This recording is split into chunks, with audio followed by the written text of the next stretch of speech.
But interesting word, service, isn't it? We call it the armed services because they serve. And who do they serve? They serve us. And, it's just an interesting thing for us, and it's an interesting thing to say, service. You think about grandparents, you think about fathers. My father-in-law, his kids, my in-laws didn't know much about his time in the war. And one day I'm sitting there in a bookstore, I opened a big book up of the wars and the battles of the Pacific, and it was one of those time-like books with all the pictures. And he walks by me, looks over and says, "Oh, that's the USS Princeton going down." And I look in the little lining, as the USS Princeton going down, August, whatever it was. I said, "Dad, how'd you know that?" He says, "We were off the port picking up survivors." So that was my opening to start talking to my father-in-law about his war record. And nobody else talked to him about it. He didn't bring it up. That's why I have his ship in my office. I meant to bring that out here. But it's an interesting thing when you say service. And it's an interesting word that they have it as service. Story. Little weird, isn't it? Just a bit. I got confused. Did you get confused? Well, there's 3 basic stories here.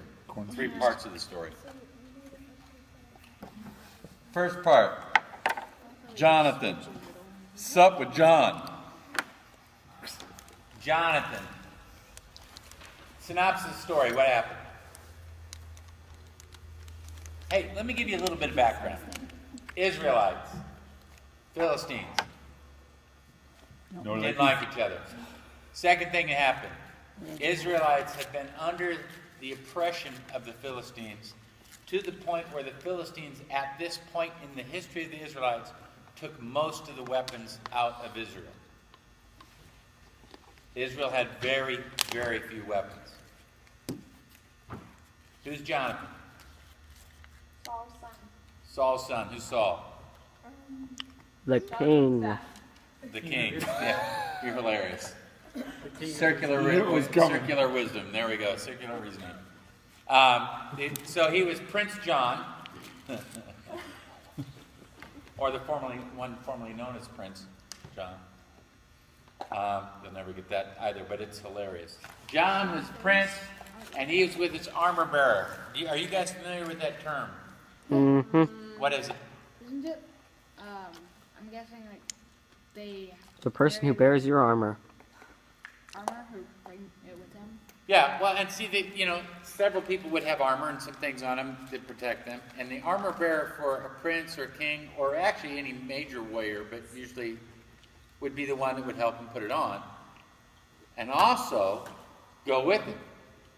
Very often the armor bearer would have his back, would have extra weapons for him and things like that, because the one that did most of the fighting would be the guy in the armor, which makes sense, right? Okay. However, it was just him and the armor bearer. Where was the rest of the army? Underneath the pomegranate tree. Hanging. Eating pomegranates. Who likes pomegranates? Pomegranates. They're under the pomegranate trees. So why is Jonathan on his own with his armor bearer? No idea. Because he had God. Well, he took the initiative. They were sitting there hiding. They're out to do battle, and the rest of them were hiding, and they weren't doing anything. And here's Jonathan, and let's climb up here. Now, you're climbing up with armor and swords. Easy? No. Which I think is hilarious. And if you've ever seen pictures of the Holy Land, some of the little hills they climbed up weren't so much little hills. I mean, they compared to the Rockies, yes, they're not Rockies, but they're very rocky. And it's amazing how desolate. Now, our side of the mountain is a little bit more desolate than the other side, and a lot more trees up in some of the other areas. But you go to Moab and things like that, you're not far from some of the areas of the Middle East, especially Israel. Except for some of the valleys where they have the water. You're not far from that. I mean, it's pretty stark. So they're in there, and he says, we're going to climb up. So what's the point? What's the point there? What was the challenge? What was the big deal about Jonathan and this guy? Was it that Jonathan said that if they say come or to climb up to us, then it was like a sign from God or something? Is that Yeah. right? Now, how would he know that? Yeah. Just so maybe he's just seen other signs of God, so he's just like, maybe this will be a sign. You know, there's an aspect of, do you think Jonathan was familiar with God? Yes. Yeah, and do you think he had faith? Yeah. Because for Jonathan, it was no big deal. Hey, we're going to go up there. We're Israelites. God's with us. And see, that's the point. Who was out ready to fight? Jonathan. Jonathan. Why? Because he believed, And God. who are these guys? They can't stand up against God. And then exactly what he says. If they say, wait there and come down, we'll wait here and come down and we'll take them. Did you notice it wasn't a, we weren't going to fight today? Yeah. There really wasn't a choice. If they say come down, we're coming down. We'll go ahead and leave because we know that's, no. It wasn't. So no matter when Jonathan went into battle, it rips my guts. We're going to go out and fight these guys and God's going to give it to us. So if they say wait, we'll wait for them to come down. If they say come on up, We'll go. because God's going to handle it. Did God handle it? Yeah. Two guys go up. Shortly thereafter, within an acre of land, there's 20 dead Philistines. Guys, I'm going to tell you what's interesting about the Philistines is they were warriors. They weren't exactly farmers. They were mean, and they were nasty, and they were used to fighting. So here's the point. I guess there was a lot of points. They had swords and stuff and javelins.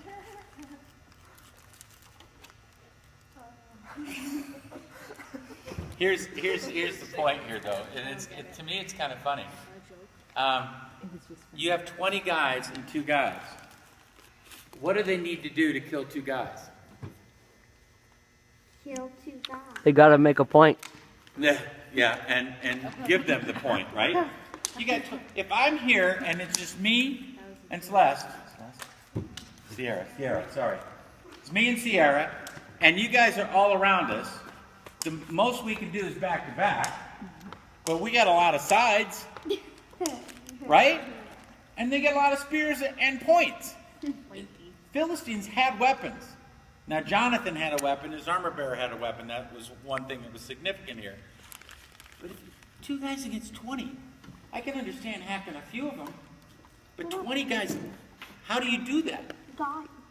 Right, and here's what's really cool about it. There is no doubt in Jonathan's mind he goes up there, they win because God's going to do it. And so he goes up there with that kind of faith, hearing from God, walking with God. He's used to doing it.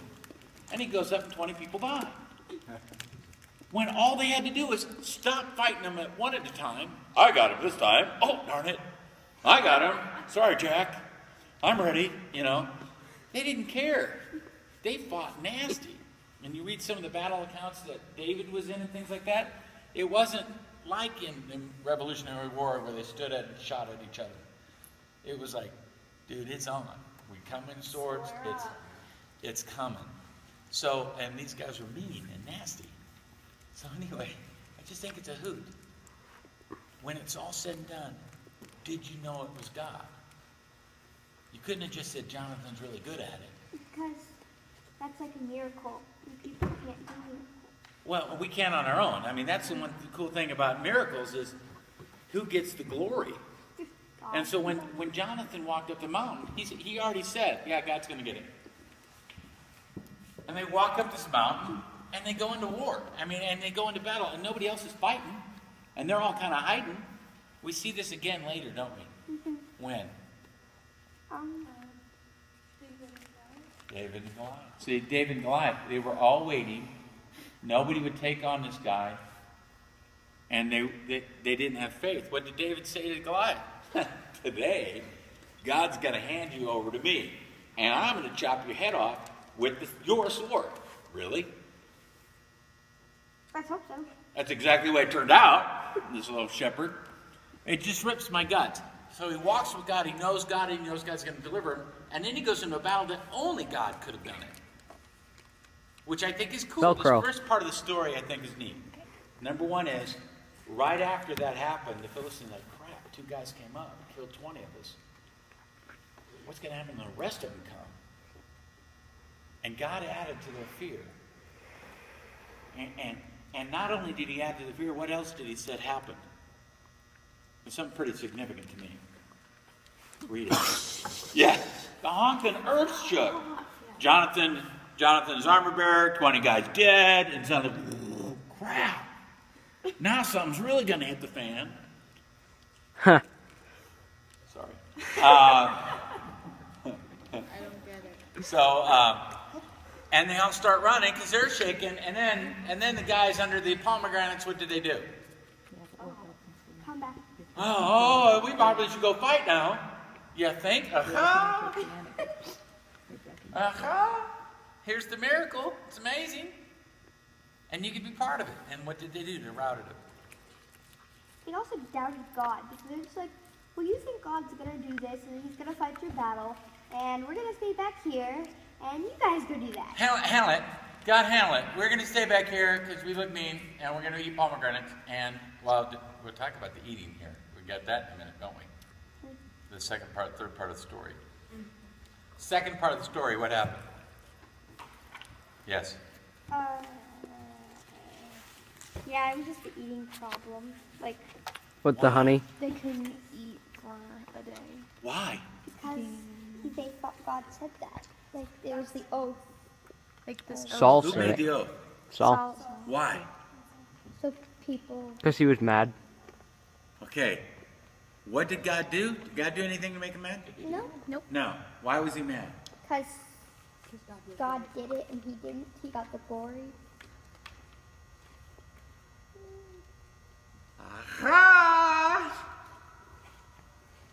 Guys, anytime you serve, we've been talking about listening to God, right? We've been talking about our faith. And now here's the story of a guy who walked in faith. If they say come up, that means we go beat them up there. If they say come stay there, well, that means they come down and die. Otherwise, either way, God's going to handle it. And I think that's amazing. That's goosebump stuff. Glory bump, sorry. It's true. And that's glory bump stuff.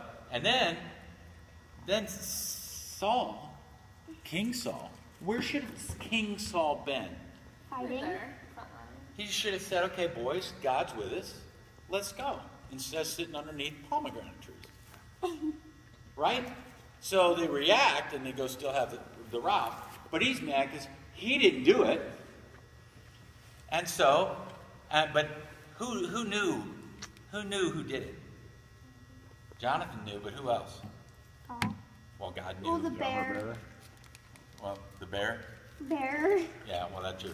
Here's what's also, the army knew who was up there. Please don't ever not know that the army didn't know. Jonathan said, okay, we'll go up and start it. Because God's with us, and we can't lose. I mean, dude, that takes a lot to go up to a fortified hill, because they got the advantage, and they say, come on up. So that just means that we're going to come up and beat them there. Okay. All right, guys, stay there, get some rest. You're going to need it. Now I'm going to put you to rest. Laid you to rest. R.I.P. Rest in pieces. See what I did with that? Anyway, that's kind of humor.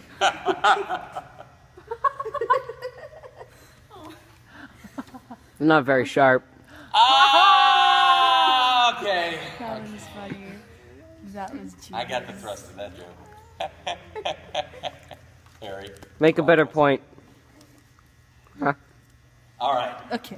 So here's this cool. So suddenly Jonathan's mad. I mean, Saul's mad, right? Far be it for anybody to eat. Nobody's going to eat. It's my oath, and you got to keep it.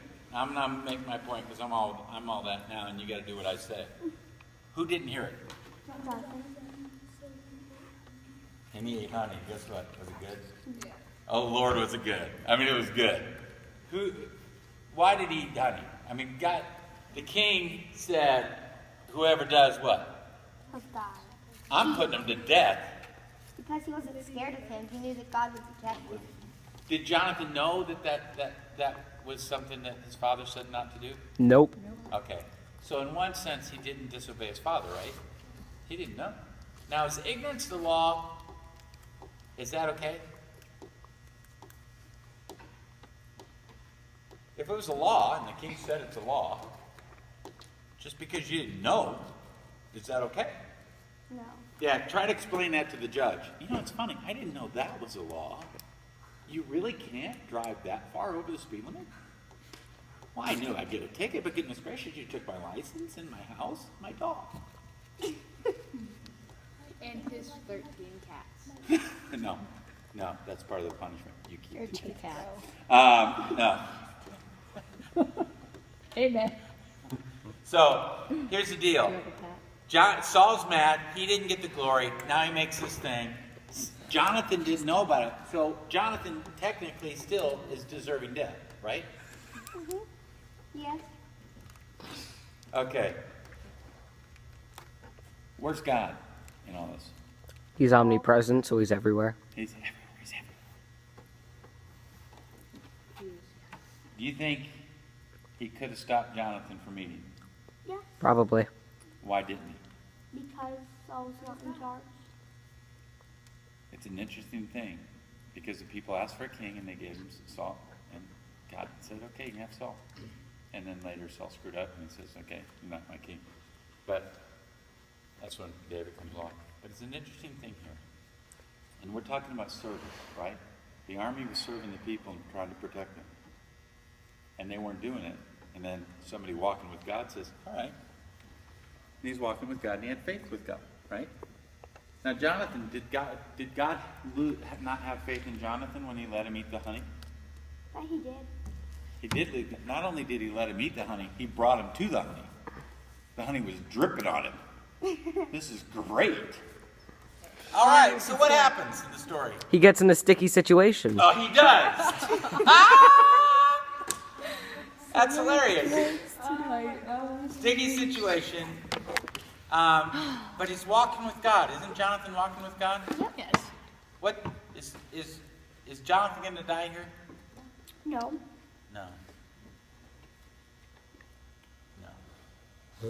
I named my second son after Jonathan in the Old Testament. Because there's not too many people in the Old Testament, actually in the whole Bible, that shows love and friendship like Jonathan. Because guys, remember, Jonathan's next in line for the throne. And David's anointed by God. He says, David, you're going to be king. I love it. I'll protect you. That's another story. He's eating honey. They're all mad. And Saul, even though it's his crown prince, basically, is he going to kill him? He's got to behave. Behave. No, that's behad. That's a different had. They have had honey.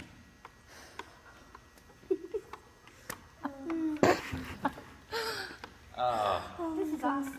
Yeah. Aren't you glad you came? Yeah.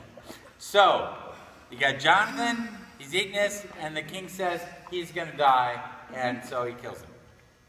No. What That doesn't happened? happen. Nothing happened. Because he asked his The army protects soldiers Jonathan. He was like, should my son my son Jonathan die? And they're like, should Jonathan die? And they're like, never, he saved us. I think this is awesome. In Jonathan's eyes, who got credit for the victory?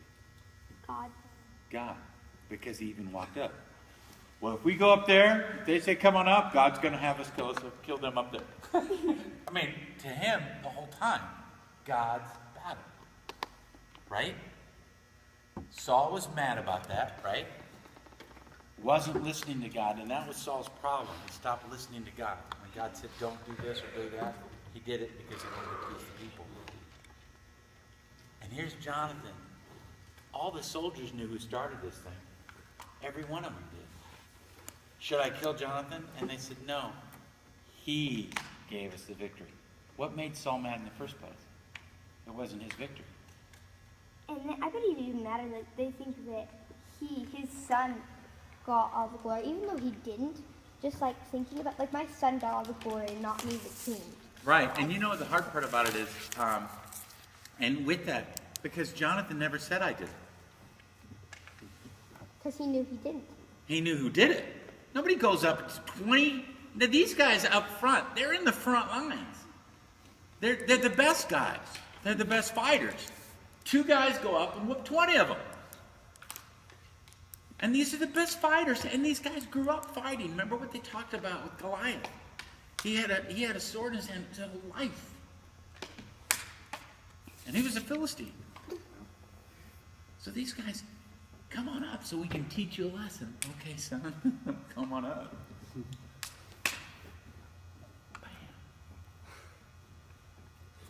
Pop them some caps. Okay, what do you learn from this? Learn that even if someone says something, or like you do something wrong, even though you didn't know about it, God will still be with you. You know what? If you walk with him, no matter what happens, if somebody makes an unjust law, who's still with you? God. Right. There's people right now, Christians are being killed, right? Mm-hmm. Because of the laws in the country. Mm-hmm. Does that mean God's not there? No, he means he's there. But he wants people to know that they'll die for God instead of God saving them. Back in the day when I was little, Russia was communist and very, very atheist and very tough. And I remember reading that one story about a church, a house church. They were actually in the basement. And 4 Russian soldiers break into the church, put everybody at gunpoint, and ask them who Christ is. And if you say this, you're dead. And if you say he's not God, you can leave. And so about 15 people out of the church, if I think there were like 30, 40 people in the church, 15 people walked out. And so they closed the door, and the soldiers laid down their guns and said, we're Christian too, but we had to know the ones that were willing to die for them. And I love that story. Because they're Russian soldiers and they're Christians. Here's the deal. The coolest thing about this story is this. Number one is, if you walk with God and you're hearing him, then the stuff you do is all motivated by God. So when you say, okay, I'm going to go up. Hey, dude, if they say come down, they'll come down and die. And if they say come up, we'll go up there and kill them because God's going to give them to us. How would it be cool to walk in that kind of faith? That'd be awesome. That'd be pretty. But see, we can't do that anymore, right? Well, we could, just in smaller forms. Why? Because wars go on all the time. It doesn't have to be like an actual war with like guns or anything. No. Is it a war? What constitutes a war? What's another name for war they call it when they try to make war look smaller? Conflict. That Civil Korean conflict, disagreement. because we couldn't call it a war because nobody declared war. So it's a conflict, and how many people died in the conflict? Oh no. Well, they're still in conflict. They never signed a peace treaty. They're still legally in conflict. They have a ceasefire, but I mean, dude, if you ever go up to that particular border, it is armed and dangerous, and they're live. There's live rounds in those tanks, and live rounds in all those guns, and they ain't playing. And they're pointing that direction at each other. They just ain't shooting right now. Occasionally they do. Occasionally they do. But here's the deal. In school, you have any conflict? Mm-hmm. How about your faith? Any conflict with your faith? Sometimes. Can. So here's the deal. The point is this. Anytime, can we still have that spirit? The spirit Jonathan had. Yeah. Can we have it? Yeah. Guess what? We have more of it.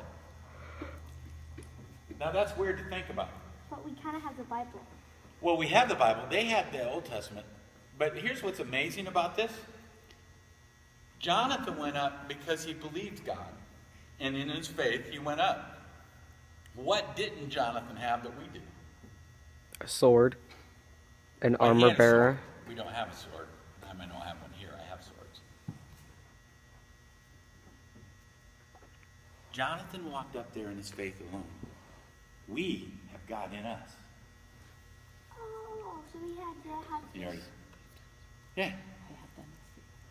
He had faith. Well, I was giving him the answer, and he said, "You've done this before." It's like, Yeah, we have God in us.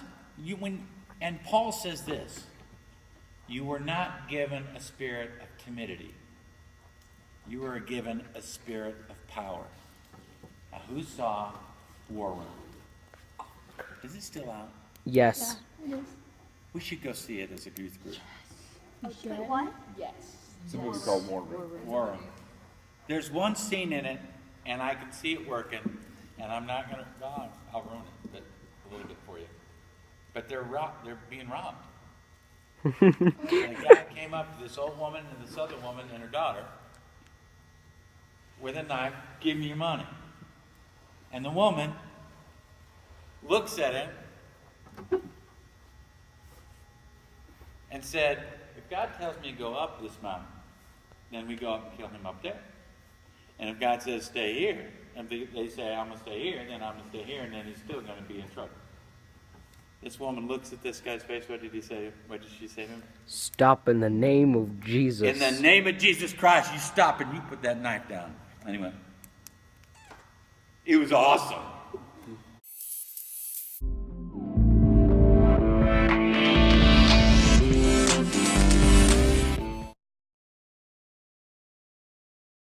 God's going to deliver him, and then he goes into a battle that only God could have done it. Which I think is cool, because it's not like, I'm bad.